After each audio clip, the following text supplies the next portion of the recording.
નમસ્કાર, હું છું પ્રિયા અને તમે જોઈ રહ્યા છો જનતા કી જાણકારી ન્યૂઝ। નજર કરીએ આજના સમાચાર ઉપર। લખતર તાલુકાના કડુ ગામે ખેડૂતો માટેની પ્રાકૃતિક કૃષિ અંગેની માર્ગદર્શન મીટિંગ યોજાઈ।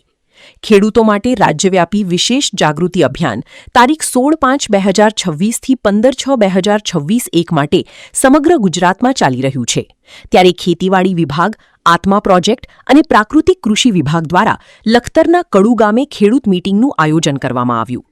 જેમાં ગુજરાત પ્રાકૃતિક કૃષિ વિકાસ બોર્ડના ખેતી મદદનીશ ભીખાભાઈ રાઠોડ તથા ગ્રામસેવક કરીમભાઈ ઉમડિયા દ્વારા ઉપસ્થિત ખેડૂતોને ખેતી ખર્ચ બચાવવાના બિનજરૂરી રાસાયણિક ખાતરો, પિયત અને જંતુનાશક દવાનો ઉપયોગ જે ખેતીની ઉપજ અને જમીનને નુકસાન કરે છે,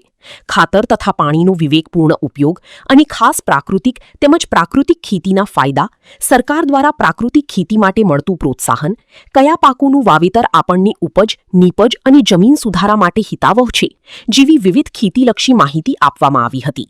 યોજાયેલ ખેડૂત મીટિંગમાં કડુ ગામના મોટી સંખ્યામાં ખેડૂતો ઉપસ્થિત રહ્યા હતા।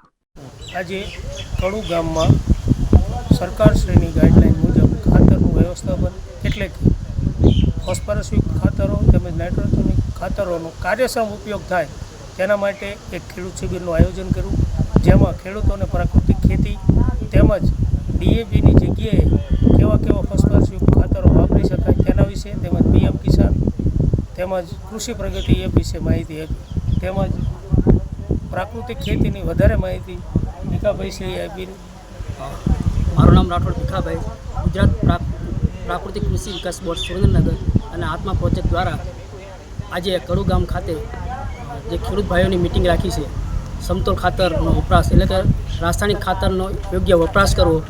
એના વિકલ્પ તરીકે પ્રાકૃતિક ખેતીના જે 5 સિદ્ધાંતો છે, જીવામૃત, બીજામૃત, ઘનજીવામૃત, આચ્છાદન અને વાપસા, એમાં આજે ખાતરની મહામારી છે તો એના વિકલ્પ તરીકે ઘનજીવામૃત ખાતર કેવી રીતે બને,